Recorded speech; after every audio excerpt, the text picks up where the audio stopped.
One on One with Charles William. Hii ni One on One. Karibu kwa wakati mwingine tena wa mimi na wewe kukutana hapa na kuzungumza kwa muda wa saa moja. Tukizungumza masuala mbalimbali ya kitaifa, na siku ya leo ninaye Julius Sunday Mtatiro. Huyu ni mkuu wa wilaya ya Shinyanga, lakini pia Julius Mtatiro amepata kuwa mkuu wa wilaya ya Tunduru na amewahi pia kuhudumu kwenye nafasi mbalimbali kwenye chama cha wananchi CUF, akiwa naibu katibu mkuu wa chama hicho kwa upande wa bara, na wakati fulani akiwa mwenyekiti wa kamati ya uongozi ya chama hicho taifa. Julius Mtatiro kwa historia yake ndani ya nchi hii amekuwa na historia ndefu sana kutokea chuo kikuu cha Dar es Salaam. Ndipo ambapo alifahamika zaidi, lakini chama cha wananchi CUF kikimtambulisha akikabidhiwa nafasi hiyo ya kuwa naibu katibu mkuu bara akiwa bado kijana mdogo sana. Na mpaka sasa hivi kwa umri wake Mtatiro na historia alionayo, unaweza kusema kwamba historia yake ni ndefu kuliko umri wake. Mtatiro, karibu sana.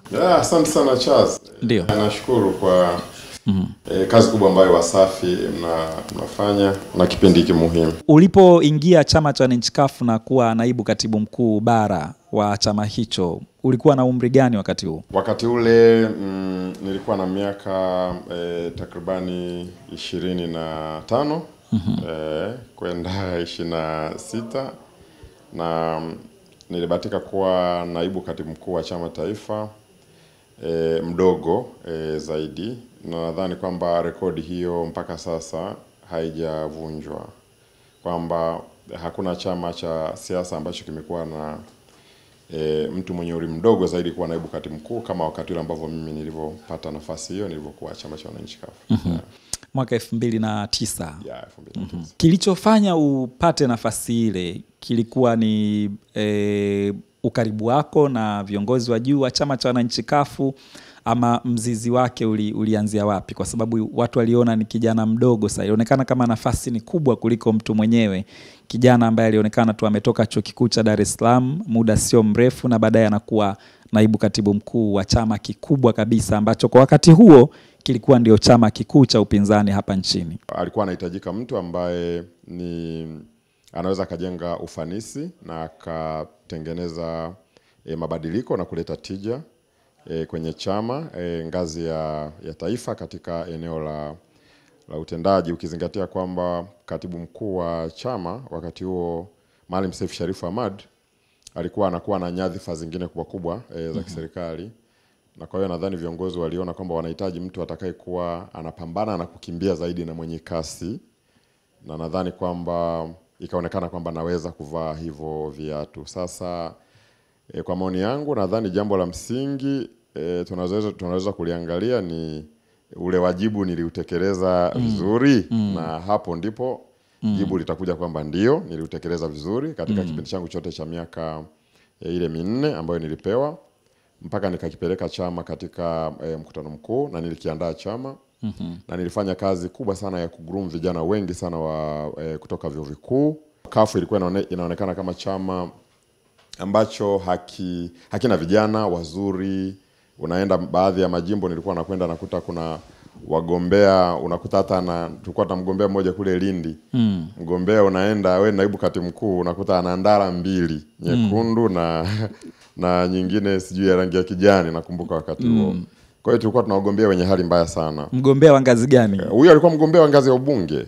Yaani na watu wanampenda, anaweza kaingia, of course hana uwezo wa kuishinda CCM, lakini anaweza kutafuta kura za chama kwa sababu ni mtu ambaye ni maarufu. Na unaenda unakuta kabisa unakutana naye hana viatu. Na huyo ni mgombea. Ukiona cream ya vijana wote upande wa Tanzania bara ambao walikuja wakawa na majina makubwa kupitia CUF, walilelewa chini ya mkakati wangu wa kuhakikisha kwamba vijana wanajiunga na CUF.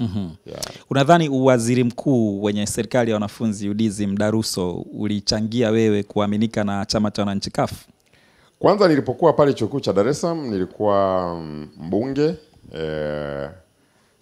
mwaka wa kwanza, na mwaka wa pili nilikuwa waziri wa mikopo wa serikali ya wanafunzi wa chuo kikuu cha Dar es Salaam, na wakati huo bodi ya mikopo ilikuwa inaanzishwa. Na kwa hiyo nilitoa mchango mkubwa sana katika kuunganisha vyuo mbalimbali na kuhakikisha kwamba haki za wanafunzi wakati ule zinasimamiwa, na tulifanya mazungumzo mengi sana na serikali kuleta mabadiliko ambayo yapo mpaka hivi leo.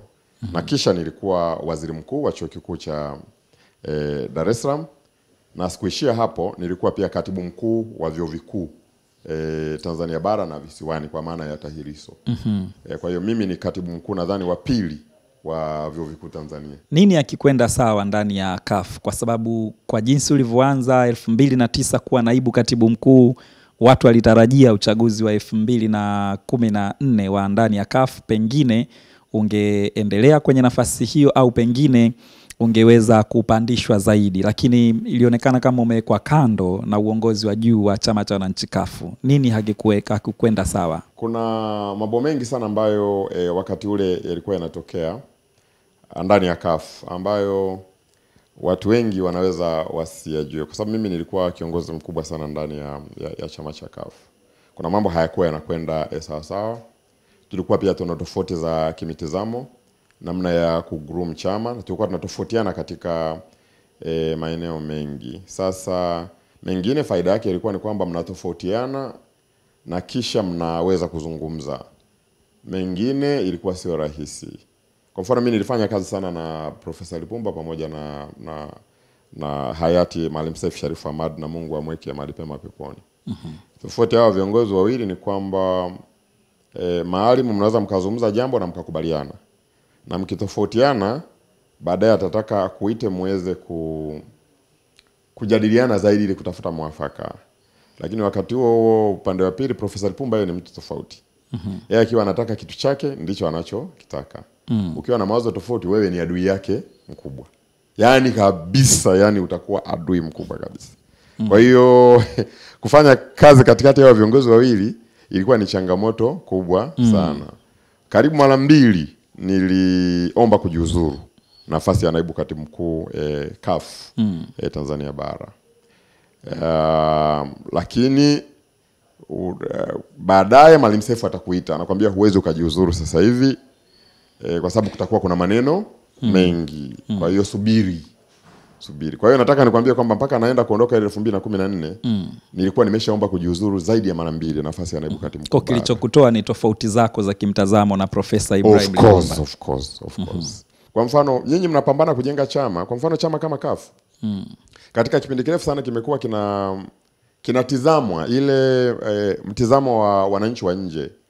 Kinatizamwa kama chama ambacho kinajinasibisha sana na dini fulani. Yaani nikueleze sasa. Na hiyo image ni mbaya kwa sababu mkienda maeneo ambayo dini zingine ni dominant ama zina nguvu, mnapata kazi ya kufanya siasa kwa sababu mnaangaliwa katika huo mtizamo. Sasa kufanya hayo mapambano ya ndani ili uwasaidie wenzio, chama kiwe kina mtizamo wa nchi, kiwe kina mtizamo wa jamii nzima, na kisiwe na hiyo taswira ya dini fulani. Hiyo peke yake ilikuwa ni kazi kubwa sana ambayo ilikuwa inanigharimu. Kwa mfano nakumbuka pana wakati palikuwa pana mwezi fulani wa kidhehebu unaendelea. Na viongozi wa juu akiwemo Profesa Lipumba wakafikiri kwamba kuna tukio muhimu linapaswa kuja kufanywa na lifanywe pale ofisini na dhehebu fulani. Na mimi nikakataa kata kama mtendaji mkuu wa chama. Nikamwambia Profesa, tukifanya hivi ndio itawapatia watu kule mtaani fikra kwamba kweli hiki chama kinajinasibisha na dini fulani. Ndio. Hatuwezi tukafanya hivi. Na tukifanya hivi maana yake ni kwamba kutakapokuwa na mwezi tena wa hiyo dini nyingine na yenyewe na mwezi una shughuli zake na wao tuwaite pia afanye pale pale. Lakini mkisema mnafanya tu hiyo upande mmoja na nini, itakuja kutuletea shida na inazidi kuharibu image ya hiki chama. Profesa Lipumba kwa namna alivyo ni mtu ambaye yeye anaamini zaidi katika ubongo wake. Anaamini zaidi katika fikra zake na mawazo yake. Na ukiwa na mawazo tofauti na yeye unaweza kuwa adui yake. Yes. Mimi nilizungumza na naibu katibu mkuu bara wa CUF wa sasa Magdalena Sakaya, akawa ananieleza jinsi ambavyo Profesa Lipumba alijitoa kwa ajili ya vijana mbalimbali ndani ya CUF kuwakuza kisiasa. Mmoja wapo ni wewe na alisema profesa alitumia hata fedha zake kukusomesha. Lakini Profesa Lipumba mwenyewe alikuwa anaeleza pia kwenye mazungumzo yake nilofanya naye kwamba vijana wengi ambao wamewalea mlilaghaiwa na kuondoka chama cha wananchi CUF na wengine mmepewa UDC. Nadhani akikulenga wewe na akisema kuna wengine wameenda CCM lakini hawajapata chochote na wanaomba kurudi ndani ya CUF. Ni kwa kiasi gani Profesa Lipumba ana mchango mkubwa wa kukulea wewe kisiasa na hata kielimu kwenye kukusomesha? Unapokuwa umepitia kwenye chama chochote cha siasa, wale viongozi wakuu wa kile chama ambao wamekulea, utakuwa hauna adabu ukisema kwamba hawana mchango katika makuzi yako ya kisiasa. Kwa hiyo nikiri kwamba ni kweli kwamba Profesa Lipumba amekuwa na mchango katika makuzi yangu ya kisiasa na namshukuru sana. Lakini pia Maalim Seif Sharif Hamad amekuwa na mchango mkubwa wa kunikuza katika siasa za nchi na namshukuru sana. Lakini malengo yale ya kutukuza kisiasa katika chama ni kujenga taifa letu na nchi yetu. Inahitaji mtazamo mpana wa kifalsafa kuweza kulijua hilo. Kwa hiyo swala la kuwa na mchango hilo ni swala la lazima. Kama nilivyosema na mimi hapo awali, na mimi pia nilivyoingia katika CUF na nikawa kiongozi, nimelea vijana wengi na kuhakikisha kwamba wamekuja baadaye kupata platform kubwa za kuitumikia taifa. Na wengine wamekuwa wabunge, mimi hata sikuwa mbunge na nini, lakini vijana ambao nimewatoa kwenye mikono yangu, ninamfuata chuoni. Siku ya kwanza namwambia gari hili mafuta haya, dereva huyu, nenda kwenye lile jimbo, wewe unatokea kule. Kakae pale wiki 2. Hao vijana ninao, sitaki tu kuwataja kwa majina. Kwa hiyo kila mtu ana nafasi ya kuwalea watu kwa kadri ambavyo atakuwa kwa hiyo it's not a big deal. Yaani sio kitu kikubwa kulea watu. Wewe umepewa dhamana ya kuwa mwenyekiti wa chama. Kuna vijana wameingia, kwa hiyo utakuwa una kazi ya kuwalea. Hilo la kwanza. Lakini la pili, kuhusu kusomeshwa. Sikumbuki ni lini nilisomeshwa na Profesa Lipumba kwa pesa zake, kwamba akanisomesha mimi. Ama nikasomeshwa na chama cha CUF kwa pesa za chama cha CUF. Isipokuwa kama mtu ambaye nilikuwa mmoja wa viongozi wa chama cha CUF, pale CUF watakupatia stahiki zako mwisho wa mwezi. Kutokana na kazi. Yes, kutokana na kazi. Unapewa allowance. Pale hakuna mishahara, kwa hiyo unapewa allowance kila mwezi na kwa dhamana yako ya naibu katibu mkuu.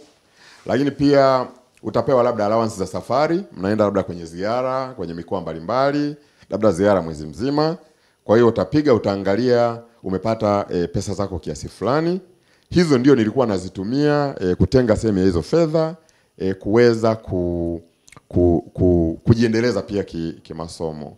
Lakini pia kwa sababu wakati najiunga na CUF tayari nilikuwa mtaalamu mwenye shahada moja, lakini pia nilikuwa na cheti cha juu cha lugha, nilikuwa nashiriki shughuli mbalimbali za kufanya consultancy mbalimbali, zikawa pia zinaniingizia fedha. Na sehemu ya hizi fedha ilikuwa inanisaidia kuendesha maisha, kufanya maendeleo binafsi, lakini pia na kuendelea kujisomesha. Profesa hakuwahi kukulipia? Kwa hiyo kwamba profesa ama chama cha CUF kikatoa shilingi 200,000 ama 100,000 ili kunilipia ada, hiyo kwa kweli haijawahi kutokea. Labda baadhi ya ndugu zangu, nina dada zangu ambao wamenitangulia, wakubwa zangu ambao wamepata maendeleo makubwa kabla yangu. Baadhi yao wako hapa Dar es Salaam, dada zangu kabisa, ambao pia wamekuwa sehemu kubwa. Nilikuwa nikikwama, naweza nikawaendea. Kwa hiyo sikuwahi kukwama mpaka kufikia hatua ya kwenda kukiomba chama kiende kiniongezee 500 kwenye ada. Hoja hii ambayo inatolewa kwamba baadhi ya watu walimkimbia Profesa Lipumba, vijana wake aliowalea, nikiwemo mimi, wengine wakapewa UDC. Na mimi nilisikia hiyo kauli. Na anasema sio tu umepewa UDC, isipokuwa hata uliutumia UDC kukihujumu chama cha wananchi CUF kwenye uchaguzi wa mwaka 2020 pale Tunduru. Ulifanya vimbwanga vingi sana vya kuihujumu CUF iliyokulea. Hapana, sasa nianze na hilo la mwisho. Kwanza pale Tunduru katika uchaguzi wa mwaka 2020 CUF haikuwepo kabisa. Upande wa Tunduru CUF haikuwepo. Bali pana chama cha ACT Wazalendo kilisha take over nafasi ya chama cha wananchi CUF. Kwa hiyo ukienda pale zamani Tunduru palikuwa pana madiwani. Lakini wale madiwani baadaye wote waliondoka. Walijiunga na Chama cha Mapinduzi, CCM. Matawi mbalimbali ya CUF yalishageuka kuwa matawi ya either CCM ama ACT Wazalendo. Kwa hiyo mpaka mimi nakwenda Tunduru kuwa mkuu wa wilaya mwaka 2019, almost CUF haikuwepo kabisa. Na ninavyozungumza na wewe kwa eneo kama Tunduru, CUF haiwezi kupata kijiji, haiwezi kupata hata diwani kwa eneo kama Tunduru. Na sio kwamba labda mimi nilihujumu ama nilishiriki hujumu CUF. Nadhani kwamba CUF ilishajifia yenyewe. Unajua chama cha siasa ni watu. Na watu wanapokuwa wanaona hawawezi kukaa katika chama wakaondoka, definitely hicho chama kitakufa. Kwa hiyo survival kwa maana ya maisha ya chama ni watu. Kwa hiyo Profesa Lipumba na wenzake wasije wakadharau hiyo kabisa. Wanaweza wakapiga propaganda, lakini mwisho wa siku chama cha siasa kinahitaji watu. Na angalia mfano wa CCM. CCM ina watu.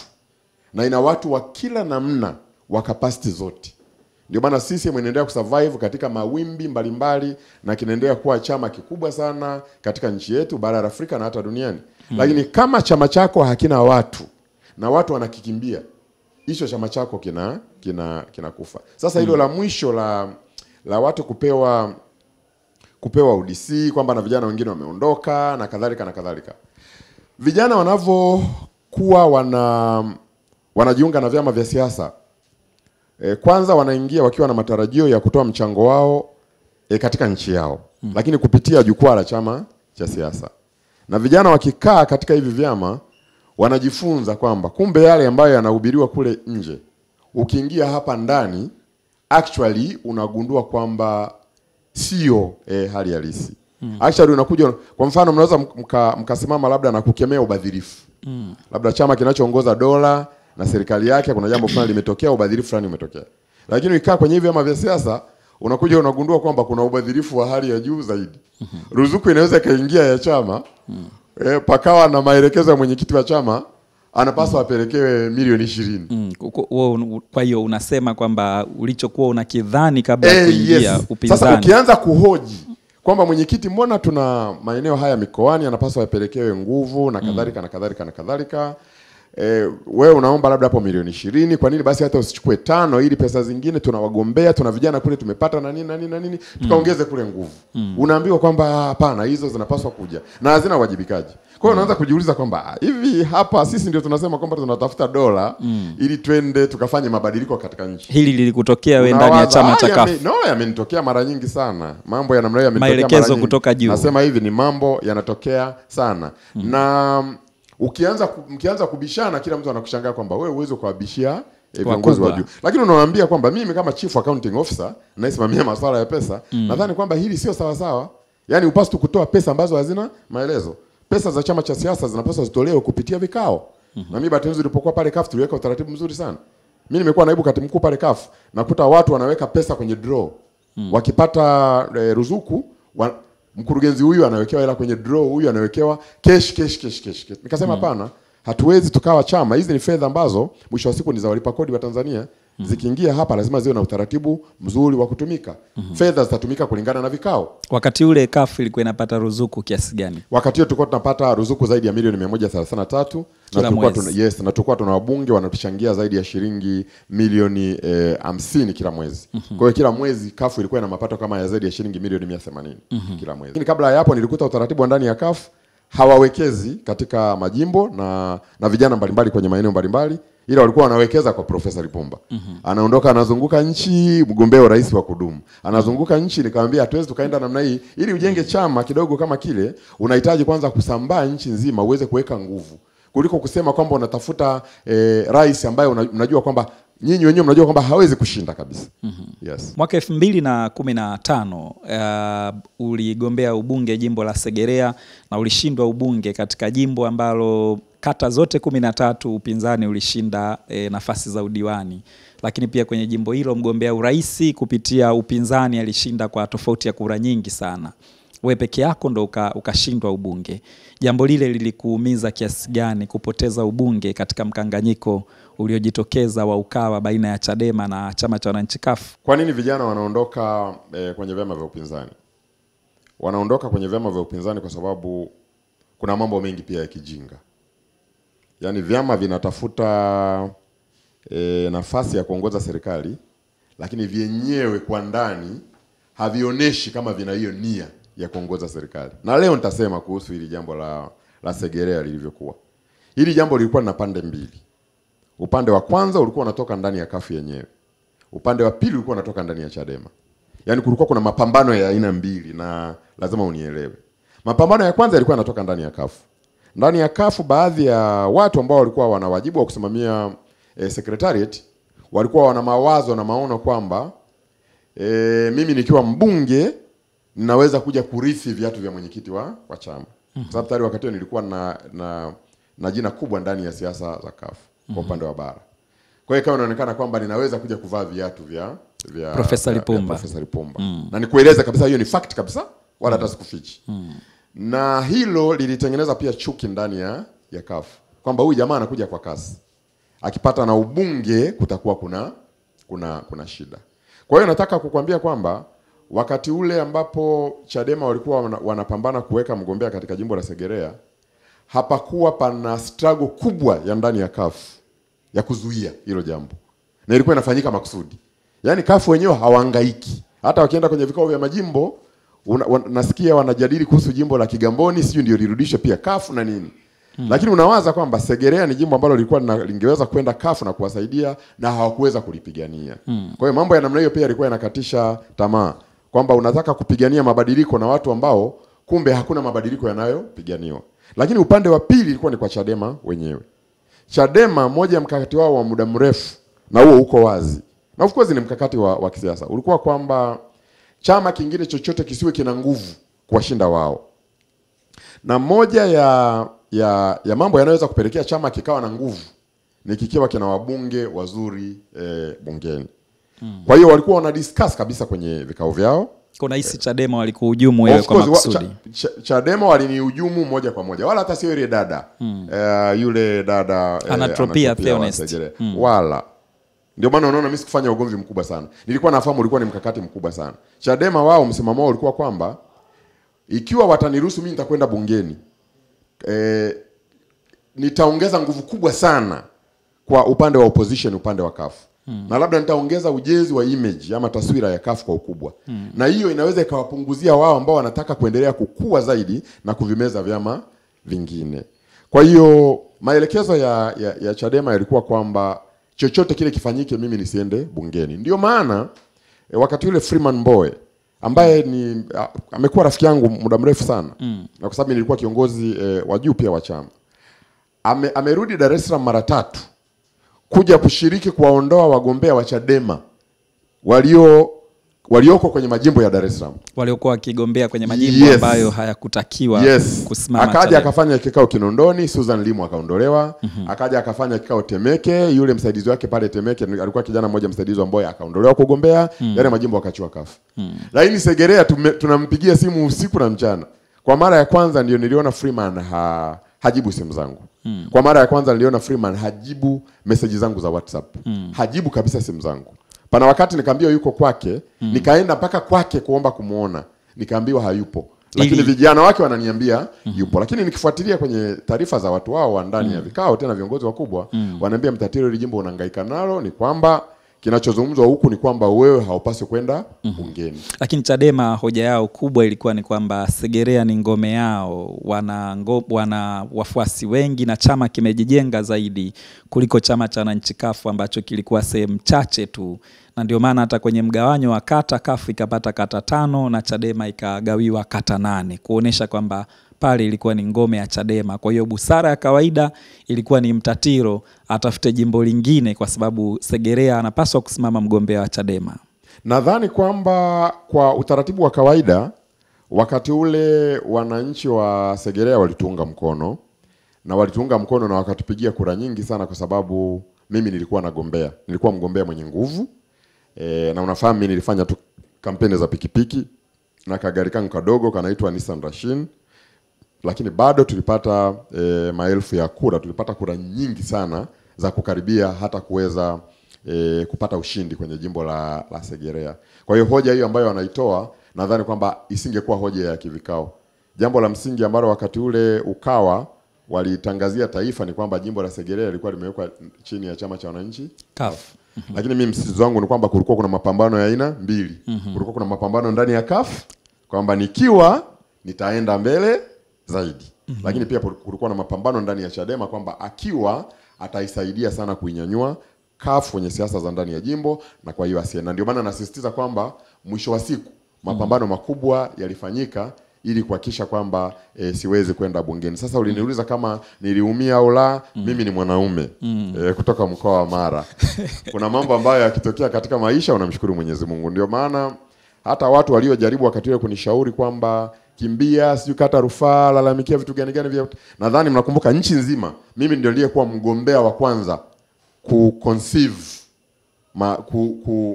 kukiri kwamba nimeshindwa katika uchaguzi, na nikaeleza nimeshindwa, na namshukuru Mwenyezi Mungu. Kutoka mwaka 2019 mwezi Julai ulipoteuliwa kuwa mkuu wa wilaya, historia yako ilibadilika rasmi na kwa mara ya kwanza ukatambulishwa kwenye uongozi ndani ya serikali. Kwenye wilaya ya Tunduru umekaa kwa muda mrefu, nafikiri miaka 5 imefika ukiwa DC wa Tunduru, kabla ya kuhamishiwa Shinyanga ambako nako umeshakaa kwa mwaka mmoja. Yapi makubwa ambayo unaweza kujivunia kwamba pale Tunduru kwa miaka 5 uliokaa yamefanikiwa sana chini ya uongozi wako? Wakati mimi nakuwa mkuu wa wilaya ya Tunduru, kwanza nilikuwa pia naifahamu Tunduru, kwa sababu ni eneo ambalo nilipokuwa niko upande wa pili nilishiriki kufanya ziara mbalimbali. Ni eneo ambalo nalifahamu. Tunduru ilikuwa ni wilaya ambayo ilikuwa iko nyuma sana. Haina umeme, kuna matatizo makubwa sana ya huduma za maji. Nakumbuka miaka ya nyuma niliwahi kwenda Tunduru kufanya ziara, na nadhani ilikuwa mwaka kama 2011 ambako siku hiyo tulikuwa karibia mara 5 tulikuwa tunatoka Tunduru mjini kwenda Mbesa kuzitafuta huko maeneo kama Narasa na kadhalika. Nakumbuka tulikuwa mara 5, na kwa hiyo tulitembea na chepe. Nilikuwa na Land Cruiser nyekundu hivi, tulikuwa na chepe zetu na kila kitu. Mnakuwa njiani? Tunakuwa manjiani kwa sababu kulikuwa hakuna barabara. Lakini nataka nimshukuru sana Mwenyezi Mungu kwa ajili ya nchi yetu. Nimshukuru pia Mwenyezi Mungu kwa ajili ya serikali yetu, serikali ya Chama cha Mapinduzi, ambayo imekuwa ikihakikisha kwamba kila eneo ambalo lina changamoto za muda mrefu ama changamoto tukutu, hilo eneo linatafutiwa dawa. Nataka nikwambie kwamba leo ukienda Tunduru, na baada ya miaka 5 ambayo mimi nimekaa Tunduru, Tunduru ni eneo ambalo limebadilika sana. Kwanza kuna umeme wa gridi ya taifa. Na umeme wa gridi ya taifa, majenereta yamezimwa. Mimi nikiwa pale mkuu wa wilaya, majenereta yamezimwa mwaka 2021. Umeme wa gridi ya taifa kaungwa. Lakini umeme wa gridi ya taifa ulivyoonekana kwamba una changamoto mbalimbali za katika nadhani serikali ya Dr. Samia imepeleka pale fedha nyingi sana, bilioni nyingi sana, kuhakikisha kwamba sasa umeme ule unaimarishwa. Na kwa hiyo pana ujenzi wa mradi mkubwa sana umeme ambao unaendelea pale Tunduru, kuhakikisha kwamba umeme unaairishwa. Wakati mimi nakwenda Tunduru 2019, nakumbuka tulikuwa tuna hospitali ya wilaya moja na tuna vituo vya afya vya serikali viwili. Lakini leo ninavyozungumza na wewe pale pana vituo vya afya zaidi ya 6 vikubwa, vina ambulance na kila kitu, na vina madaktari. Kwa hiyo niweze kusema progress ni kubwa. Niligusia kuhusu barabara. Tunduru ilikuwa na hali mbaya sana barabara. Lakini leo ninavyozungumza, maeneo yote muhimu kwenye kata mbalimbali za Tunduru ni maeneo ambayo yanafikika kwa wakati, kwa sababu barabara zimechongwa na zinahudumiwa na bajeti imeongezwa kwa kiasi kikubwa sana. Tunduru ni miongoni mwa wilaya ambazo zinatajwa kuwa na kiwango cha juu cha wanafunzi au mabinti wadogo kupata ujauzito. Hili lilikuwa changamoto kubwa kwa kiasi gani kupambana na wale ambao wanawapa ujauzito mabinti wadogo ambao wapo chini ya miaka 18? Tulijaribu kudhibiti kwa kadri ambavyo tulikuwa tunaweza, kwa sababu wakati mimi nakuwa mkuu wa wilaya 2019 pale nilikuta kwamba unakuta kwamba ukitoka usiku unaenda labda ziara ama kutembea usiku mitaani, unakuta pana wanafunzi wa kike na wa kiume wako kwenye mabarabara, wanazagaa, wanapiga story, wamekaa. Yaani unapita hivi gizani na gari pop kwenye lami, unaona visichana vimekaa, vingine vimekaa na uniform na vivulana, na unaangalia hii ni saa 4 saa 5 usiku. Wanabadilishana mawazo. Unawaza mawazo gani yanabadilishwa hapa gizani kwa watoto wadogo kama hawa. Kwa hiyo tulianza kwanza kutoa elimu, lakini pia tulianza operation za kuchukua hatua. Kwa hiyo mpaka mimi wakati ule naondoka Tunduru mwaka jana 2024, ile tabia tulikuwa tumekwisha ikomesha. Lakini pia hizi tabia zingine za mimba, watu wengi sana ambao walijaribu waliendelea kukamatwa. Lakini kulikuwa kule kuna tabia ya wazazi kutotaka kuwapeleka watoto shuleni. Yani hawataki kabisa. Yani kwao ni kwamba mtoto akishia darasa la 7 kwao ndio manufaa. Kwa hiyo nipaswa niendeshe ili waweze kumwozesha. Waweze kumwozesha na kadhalika na kumtegemeza na hivi na vile. Kwa hiyo nilifanya kazi kubwa sana katika hilo eneo mimi kwa kushirikiana na wenzangu na serikali kwa ujumla. Hilo eneo pia likakaa sawa sawa kwa sababu nilikuta kwamba wakati ule nafika Tunduru 2019 ilikuwa kwamba watoto wakianza form 1 wako takribani 100. Wanavokuja kufika form 4 hao watoto watakuwa 20. Lakini niliweka mkazo katika elimu na ndio ilikuwa kipaumbele changu kikubwa mpaka kufikia wakati watoto sasa wanaanza shuleni, wanaanza form 1 wakiwa 100, wanamaliza wakiwa 80 ama 90. Yes, hapa bado na muda wa kutosha kuzungumza na Julius Mtatiro, mkuu wa wilaya ya Shinyanga, lakini pia amehudumu Tunduru, ndo tulikuwa tunazungumza kuhusiana na eneo hilo. Hii ni Wasafi TV na hii ni One on One. Mimi ni Charles William, tunaenda mapumziko mafupi alafu tunarudi baada ya dakika 1.5 kuendelea kuzungumza. One on One with Charles William. Mheshimiwa Mtatiro, mwaka mmoja sasa hivi umepita na miezi 2 nadhani tangu umefika Shinyanga kama mkuu wa wilaya. Ni yapi makubwa ambayo yanajiri hapo Shinyanga kwa mwaka mmoja na miezi 2 ambayo umekaa na unaweza kusema kwamba haya tumefanikisha katika kipindi hiki? Shinyanga ni wilaya ya madini pamoja na kilimo. Na kwa hiyo hivi ni vyanzo vikubwa kabisa vya uchumi wa wananchi. Tunafanya vizuri sana kwenye mpunga.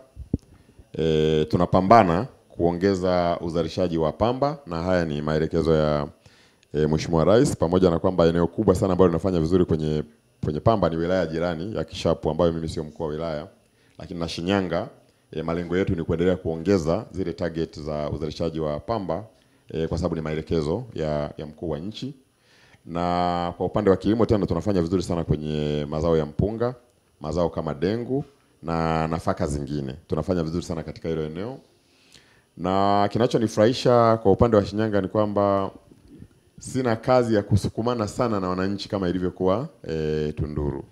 Katika sekta nyingi ambazo mimi huwa ni imani yangu kwamba zinapaswa zipiganiwe sana, ikiwemo sekta ya elimu, kidogo kwa Shinyanga hatufukuzani. Kwa mfano kwa mwaka huu tu tulivyoanza hii Januari, wilaya imeshapeleka form 1 watoto zaidi ya 100% wilaya nzima. Wakati kwa Tunduru, nilivyokuwa Tunduru mpaka usukumane nao sana, ufanye maoperation, ukamate wananchi, ufanyeje. Kwa Shinyanga ni tofauti, kuna mifumo, kuna sungusungu, kuna nini. Kwa hiyo mnasaidiana kutokea kule chini na kazi inakuwa ni rahisi sana. Na kwa upande wa kilimo kama nilivyosema, tunaongeza zaidi uzalishaji wa mpunga kwa maana ya mchele na tunafanya vizuri sana katika hilo eneo.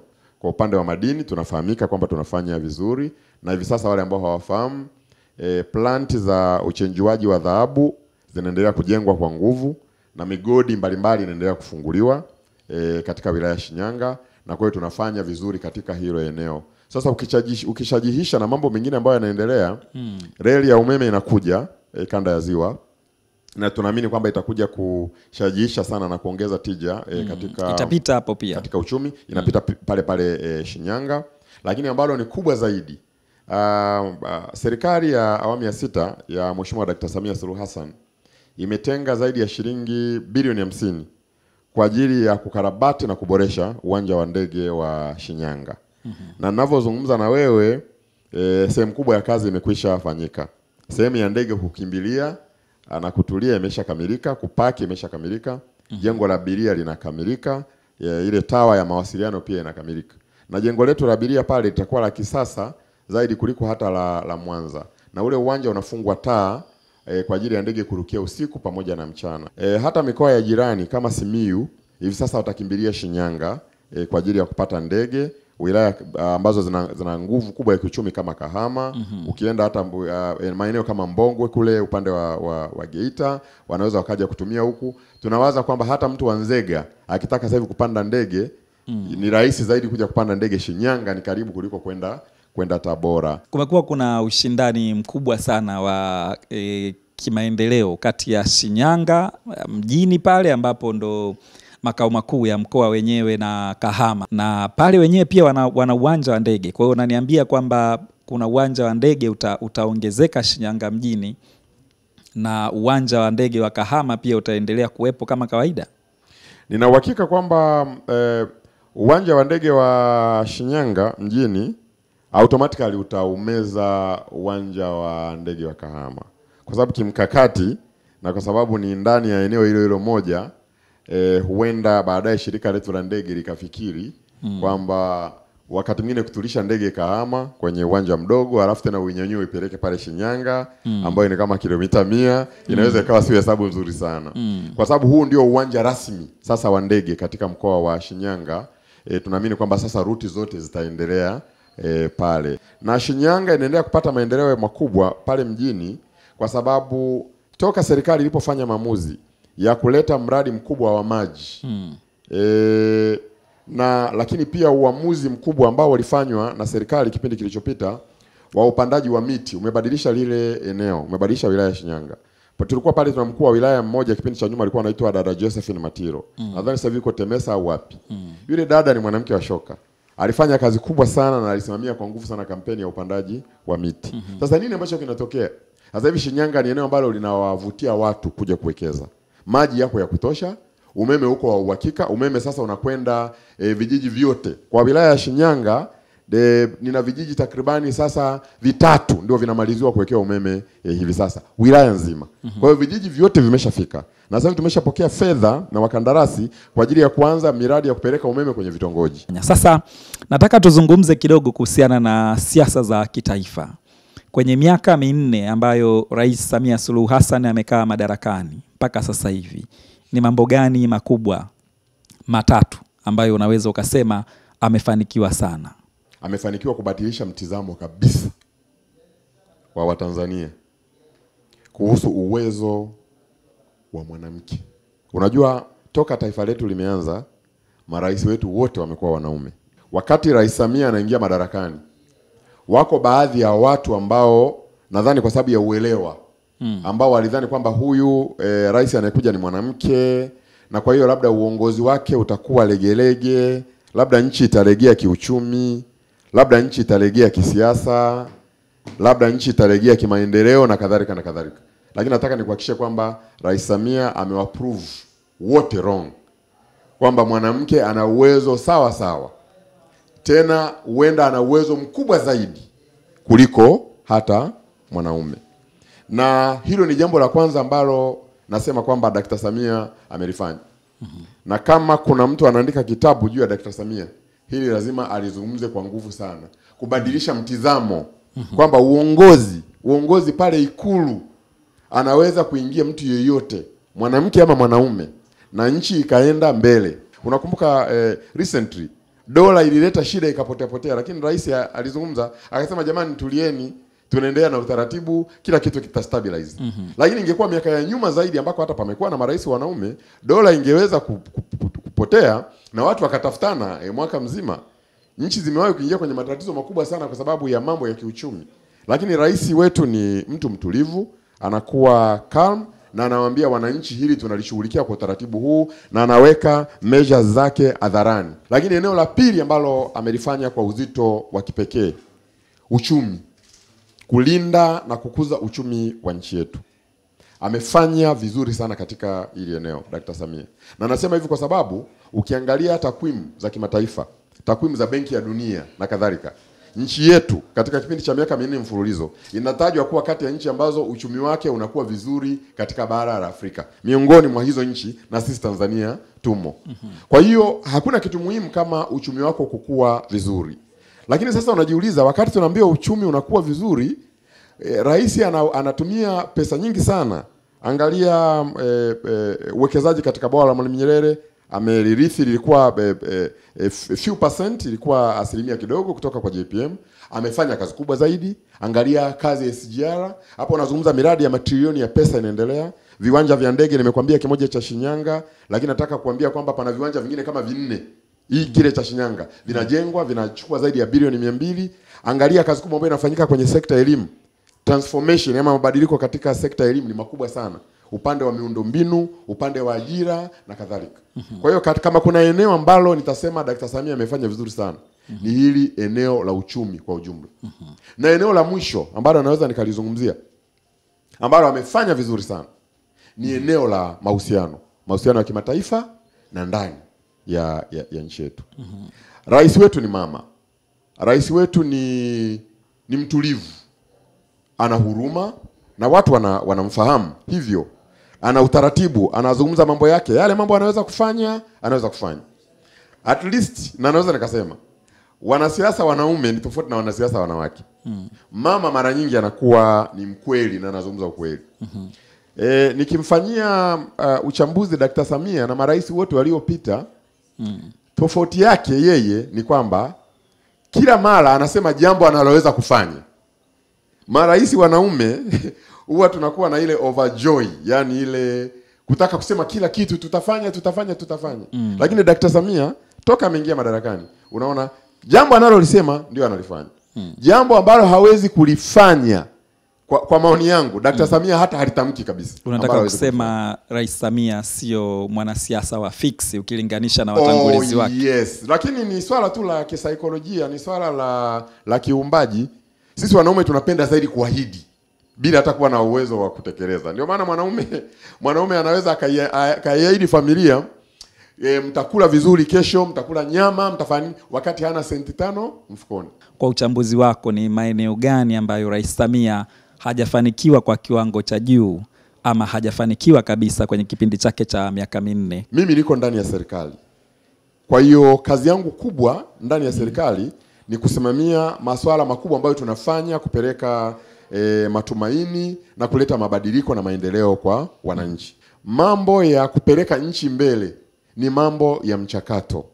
Na hakuna nchi ambayo imemaliza mambo yake yote kwa wakati mmoja. Hata Dr. Samia atafanya uongozi wake sasa hivi. Na Mwenyezi Mungu akimjalia, kwa sababu ni mgombea pia wa Chama cha Mapinduzi katika uchaguzi huu unaokuja mwaka huu. Mwenyezi Mungu akimjalia, na inshallah najua atamjalia, akipata tena kiti cha urais, atafanya miaka yake 5, atamaliza. Lakini nataka kukwambia kwamba hawezi kutatua matatizo yote ya nchi akayamaliza, kwa sababu hata Obama hakumaliza matatizo ya Marekani. Sasa Mheshimiwa Mtatiro, ni yapi ambayo unayaona bado ni kizungumkuti? Bado kwa maoni yangu ninaona kwamba nchi yetu kama moja ya nchi za Afrika pamoja na viongozi wake, bado tunakabiliwa na mambo muhimu ambayo tunapaswa tupambane nayo. Jambo la kwanza ambalo bado tunakabiliana nalo bara zima la Afrika ni eneo la utegemezi. Kwamba kuna baadhi ya mambo ambayo nchi zetu ili ziyafanye, nchi za Afrika bado zinawategemea wahisani. Kuna mambo ambayo tumeshapunguza katika nchi yetu na tumeweza kuyafanya sawa sawa. Kwa mfano sasa hivi uchaguzi katika nchi yetu tunaweza kuendesha sisi wenyewe kwa fedha zetu za ndani. Lakini yako mambo mengine ambayo itabidi tutegemee wahisani kama zilivyo nchi zingine. Kwa hiyo moja ya kazi ambayo atakuwa nayo katika kipindi cha miaka 5 Dr. Samia ni kuendelea kuhakikisha kwamba hiyo rate ya utegemezi inaendelea kupunguzwa. Lakini eneo lingine ambalo pia tunapaswa kufanya ni kazi ya kuendelea kulinda na kukuza uchumi. Katika hiki kipindi amefanya kazi kubwa nzuri ya kulinda na kukuza uchumi. Lakini kipindi cha miaka 5 ijayo bado atakuwa ana hiyo kazi ya kukuza na kulinda uchumi. Kwa sababu uchumi wa nchi nyingi za bara za Afrika unakuwa hautabiriki na unahitaji mipango ya muda mrefu, uendelevu, kwa maana ya consistency, ili kuweza kulinda huo uchumi. Lazima tukubaliane kwamba hizi nchi zetu za Afrika bado zinakabiliwa na wimbi la umaskini. Bado wananchi wetu ni maskini na bado wananchi wetu wanahitajika kuendelezwa. Sasa unaweza ukaona kwamba unakwenda katika wilaya fulani, unakuta labda miaka 5 iliyopita kulikuwa kuna vituo vya afya 2, lakini unaona serikali labda imepambana miaka 5 mbele kuna vituo vya afya 8. Maana yake ni kwamba kazi bado inaendelea pale pale. Miaka 5 ijayo maana yake lazima upeleke huduma zaidi, lazima upeleke madaktari zaidi, lazima upeleke vifaa zaidi. Kwa hiyo lazima tukiri. Hatuwezi tukasema kwamba hatuna matatizo, lakini lazima tukiri kwamba tuna wajibu wa kuendelea kupambana na kutatua hayo matatizo. Na nadhani kwamba hiyo ndio kazi ambayo bado Dr. Samia atakuwa nayo katika kipindi cha miaka 5 ijayo. Wakosoaji wa Rais Samia wanakosoa zaidi eneo linalohusu demokrasia, hususan wakilaumu swala linalohusu kupotea kwa baadhi ya wanaharakati na viongozi wa vyama vya upinzani, kwamba wamekuwa baadhi yao wakipotea ama wakiwa wametekwa na kutokupatikana tena, na baadhi yao wakipatikana wakiwa wamejeruhiwa au wamefariki. Wanaona kama hili ni miongoni mwa mambo ambayo yanatia doa uongozi wa Rais Samia kwa kipindi cha miaka 4. Wewe unaonaje? Kwanza mimi nina uhakika ya kwamba rais wa nchi hateki watu wake, na kazi yake kubwa ni kuwalinda watu wake. Na ndio maana hata likitokea jambo dogo ambalo linakuwa limeleta shida za namna hiyo, mara nyingi sana tumeona Mheshimiwa Rais akitoa kauli, na Mheshimiwa Rais bahati nzuri ni mama. Tunajua moyo wa mama, amejifungua, amepata watoto yule. Kwa hiyo anajua umuhimu wa maisha ya mtu. Sasa kwa maoni yangu ni kwamba watu wasije wakachanganya maswala. Kwa sababu katika nchi zote duniani baadhi ya matukio yanaweza yakatokea. Na matukio haya yakitokea, twende tukashughulike na chanzo chake. Kama kuna mtu amepotea, mimi kwa maoni yangu to deal na specific case, amepoteaje? Kuna mtu mwingine anaweza akapotea, watu wanataka ransom, wanataka ile nini ile, wanataka wapewe dau. Labda ni kikundi cha wahuni wachache wamemteka mtu. Kuna mtu mwingine anaweza akapotea, amepotezwa, ameuawa labda na mwenzake. Unakumbuka pana yule binti alipotea Kigamboni.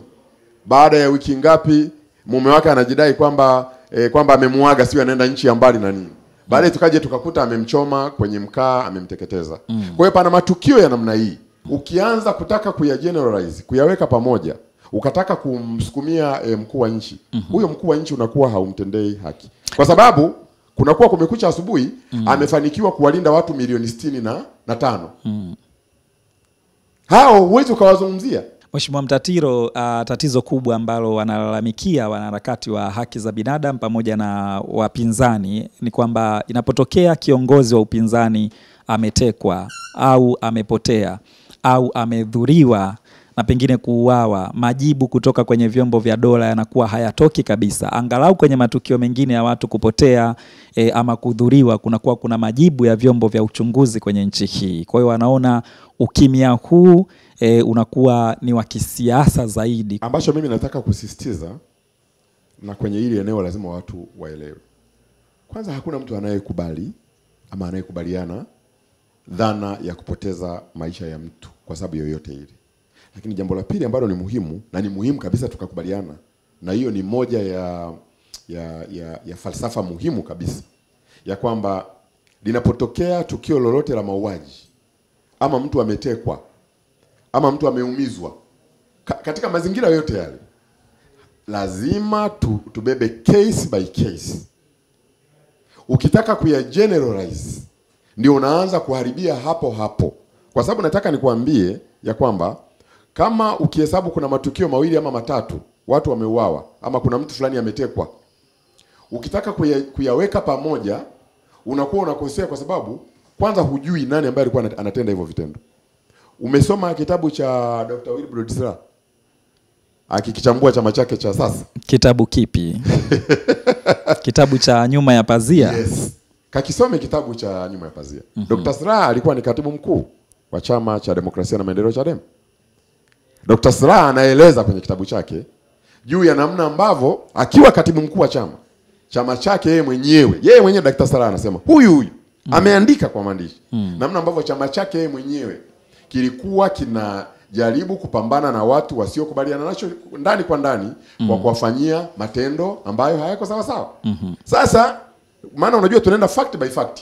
Ukichukua reference kama hizi, alafu kataka kusema kwamba labda tukio fulani la mtu kila linapotokea mtu huyo tunataka kuseme kwamba tumeisukumia serikali ndio imeteka, ama serikali imeumiza mtu fulani.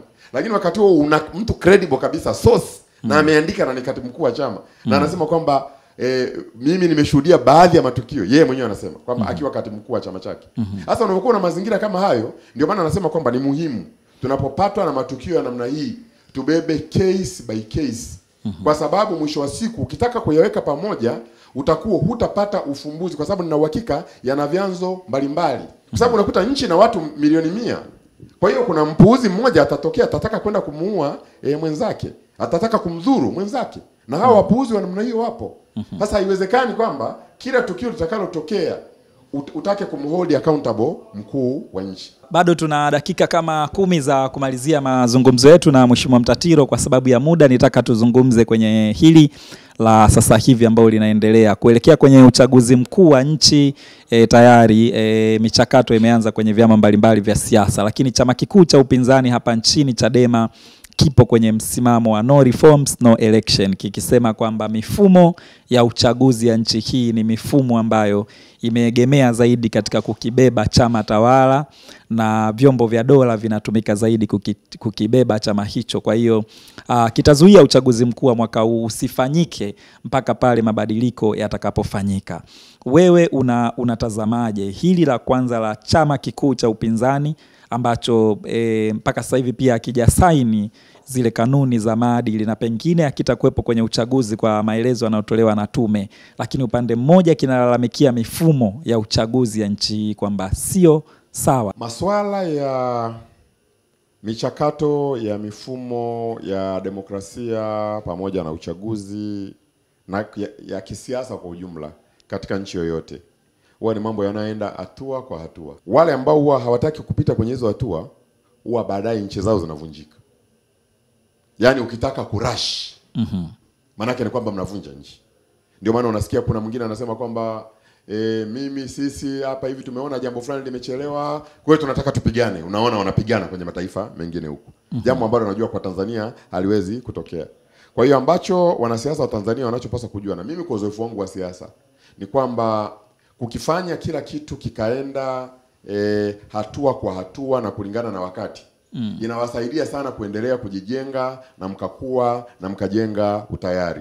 Ukitaka kurash ama ukitaka kwenda mbio, huwezi kufanikisha masuala ya michakato ya kisiasa. Ukisema unasusa mfumo fulani kwa sababu wewe una mtizamo fulani na kwamba unatoka, maana yake ni kwamba wale waliobakia wataendelea na utakosa kabisa mamlaka ya kisheria, utakosa kabisa mamlaka ya kimaadili ya kurudi katika ule mchakato na kwenda kupambania. Unawaona Chadema wana hoja za msingi kwenye hili la kulalamikia mifumo, na pengine unadhani tu njia wanayotumia ndio inaweza isiwe sahihi, lakini unaona hoja zao kwamba ni za msingi?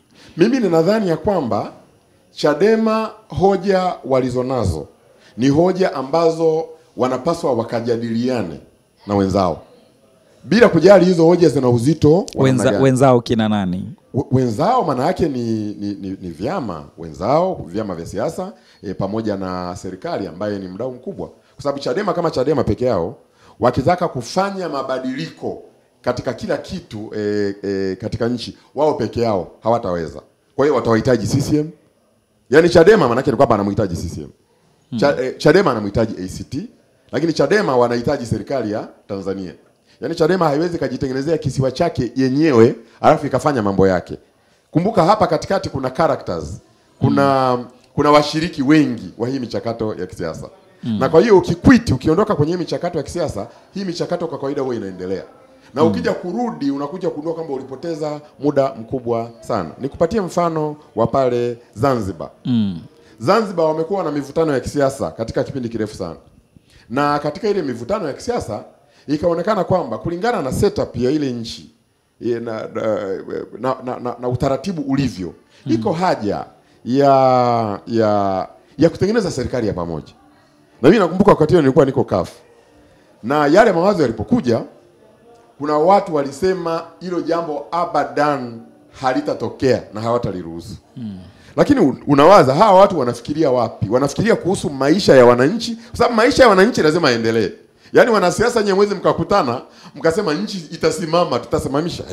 Wewe unasimamishaje nchi? Nchi ina vijana, bodaboda wanataka kuendesha bodaboda zao, watu wana maduka yao, wapi wanataka kufungua maduka yao, wakulima wana mashamba yao, watu wanafuga shughuli zao, watu wanaenda kazini, maisha ya watu lazima yaendelee. Chadema wenyewe kwenye taarifa zao za mara kwa mara wanaeleza kwamba wamezungumza kwa muda mrefu sana na Chama cha Mapinduzi kupitia mchakato wa maridhiano ambao ulishindikana, lakini pia wameshatumia majukwaa mbalimbali kama TCD kuzungumza na hawasikilizwi. Kwa wanasema ni muda wa wao kutumia nguvu ya umma Chadema kusimamisha uchaguzi mkuu wa mwaka huu mpaka pale ambapo kilio chao kitasikilizwa, ambacho kilio chenyewe ni wananchi kupatiwa haki ya kuchagua viongozi wanaowataka. Wakitaka kutumia nguvu ya umma kusimamisha uchaguzi, nina uhakika hakuna umma utakaowaunga mkono.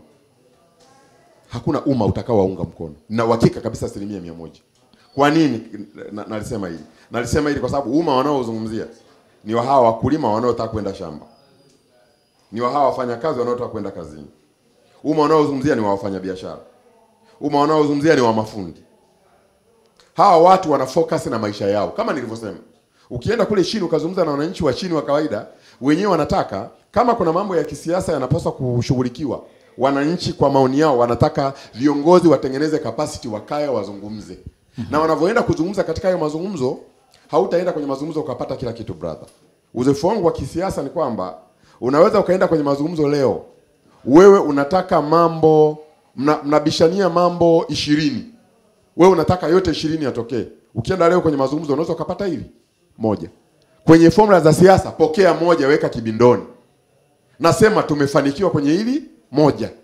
Endelea mbele. Sema bado 19 haya ndio sasa tunapaswa tuendelee kuzungumza.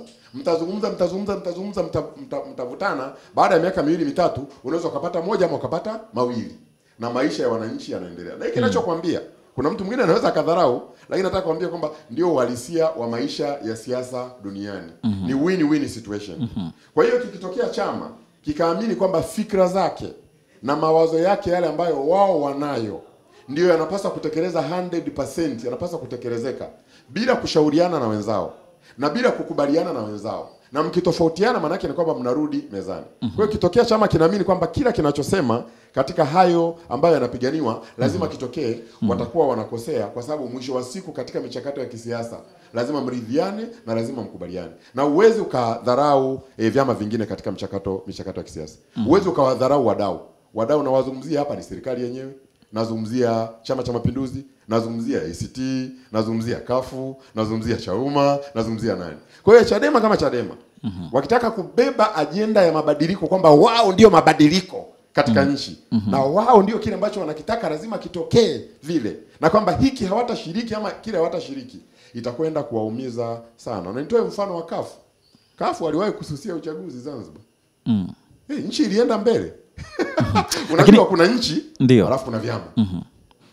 Yani chama hakiwezi kikakwamisha nchi kwenda mbele. Ikifikia hiyo hatua, watu watachagua kwenda mbele na Lakini Mheshimiwa Mtatiro, 2014 ukiwa chama cha wananchi Kafu, kwenye uchaguzi wa vijiji, mitaa na vitongoji, mlisimamisha wagombea wengi na hapakuwa pana wagombea nusu kuenguliwa. 2015 kwenye majimbo yote 264 ya uchaguzi, kulikuwa kuna majimbo takriban 263 wagombea wa upinzani walisimama. Ni jimbo moja tu ambalo mtu hakurudisha fomu na wote walipitishwa kugombea. Kuanzia mwaka 2019 wapinzani wanaona wakienguliwa nusu ya wagombea wao kwenye vijiji na vitongoji, lakini wanaona kwenye ubunge wagombea wao zaidi ya 50-70 wakienguliwa. Unadhani nini kimebadilika ambacho miaka ya nyuma wagombea wa upinzani 99% walikuwa wakirudishwa kugombea? Nataka nirejee kauli ya katibu mkuu wa Chama cha Mapinduzi, Dr. Nchimbi, ambaye ni kiongozi mkubwa na mwana CCM. Nakumbuka zilipotokea hizo drama za wasimamizi wa uchaguzi kuattempt kuwaondoa baadhi ya watu. Kwa mfano katika uchaguzi wa serikali za mitaa uliopita, Chama cha Mapinduzi kilisimama na kilitoa kauli kwamba vitendo vya namna hiyo vilivyofanyika bila haki havikubaliki, lazima viwe restored. Na nakumbuka ya kwamba wagombea katika maeneo ambayo walikuwa wamewekeana mapingamizi, kwa sababu sasa hayo ni mambo ya vyama vya siasa. Yaani serikali haingii kwenda kumwekea mtu pingamizi. Isipokuwa ni huyu ndio anamwekea huyu pingamizi, huyu tunajua hawajui kusoma na kuandika. Na yule msimamizi anawaita pale, anahakiki kama hawajui kusoma na kuandika. Kwa hiyo haya ni mapambano, ni struggles zenyewe za kisiasa ambazo zimekuwa zikiendelea on the ground. Lakini nakumbuka Chama cha Mapinduzi CCM kupitia kwa katibu mkuu walitoa kauli, na ilikuwa kauli ambayo ilikuwa ni very strong, lakini siishii hapo tu peke yake. Nakumbuka waziri wa TAMISEMI Mheshimiwa Mohamed Mchengerwa alitoa kauli ya kusisitiza ya kwamba ni muhimu wagombea watendewe haki katika maeneo yote. Na mimi wakati uchaguzi wa serikali za mtaa unafanyika mwaka jana, mimi nilikuwa Shinyanga. Na nataka nikuhakikishie kwamba wakati mchakato ule umefanyika, almost wagombea wote waliokuwa vyama vya upinzani wamegombea, wamepiga kampeni, wamelindwa, kwa sababu nilikuwa kazi yetu sisi kuwalinda kwenye eneo lako. Kwenye eneo langu, yes. Maeneo mengine hali ilikuwa mbaya.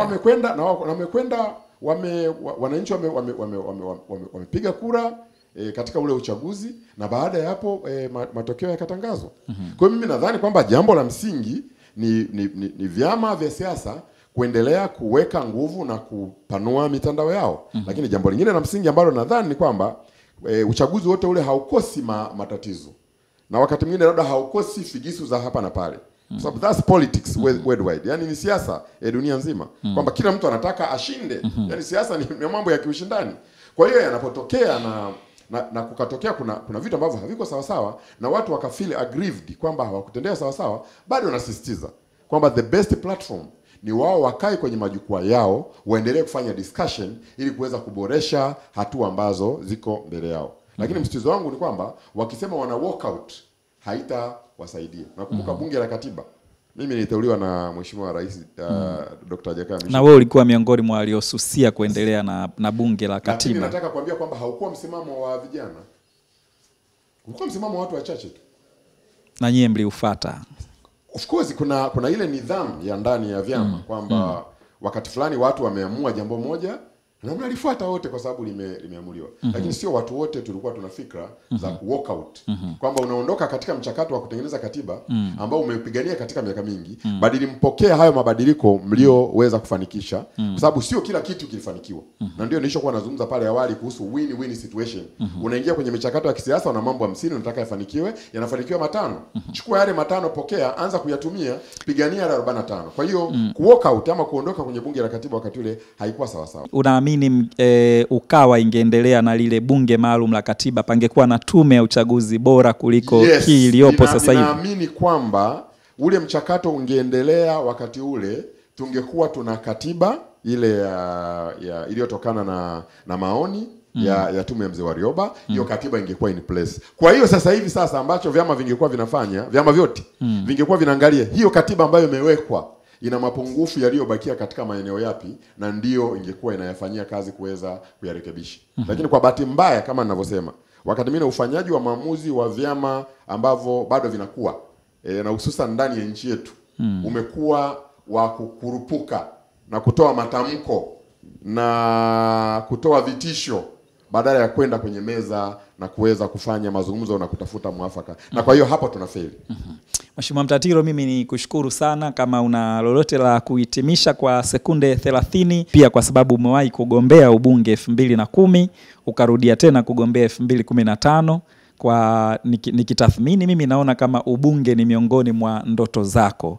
Sasa wakati unahitimisha, utuambie ndoto ya ubunge bado inakisumbua kichwa chako, au sasa hivi umeamua kutulia kidogo kwenye ukuu wa wilaya, na pengine tusikuone hivi karibuni ukiwa miongoni mwa wale wanaoaga kwenye wilaya zao kwenda kwenye majimbo? Sijatangaza nia kugombea ubunge katika jimbo lolote.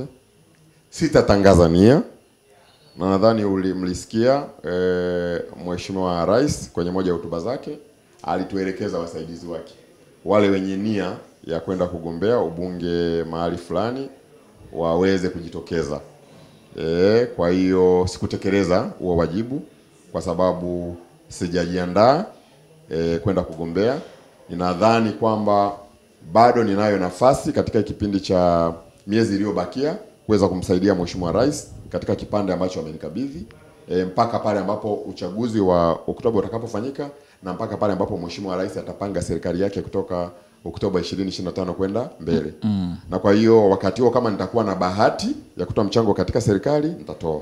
Kama sitakuwa na bahati ya kwamba mchango wangu umetosha, nitakuwa naendelea na majukumu yangu mengine, lakini pia nikifanya kazi za kukijenga chama changu. Kwa hiyo hilo ni jambo la msingi ambalo nataka kulizungumza. Mheshimiwa Mtatiro, mimi ni kushukuru sana kwa muda ambao tumekuwa pamoja hapa tukibadilishana mawazo. Asante sana. Asante. Tumekuwa na mazungumzo kwa takriban saa moja nikizungumza na Julius Sunday Mtatiro. Huyu ni mkuu wa wilaya ya Shinyanga, lakini pia amekuwa kwenye nyadhifa mbalimbali ndani ya serikali. na ndani ya vyama vya siasa. Kwa sasa hivi muda wetu umefika mwisho kabisa. Nikushukuru wewe ambao umetufuatilia kwa kipindi chote. Shukrani kwa timu yangu yote ya uzalishaji, Chuma Constantino kwenye upande wa kamera, lakini pia Salum Maganga. Asante pia kwa Romi 255, lakini pia ni mshukuru editor Wilbrod, na shukrani pia kwa fundi miguu kutoka pale Kariakoo mtaa wa Kongo na Narung'ombe.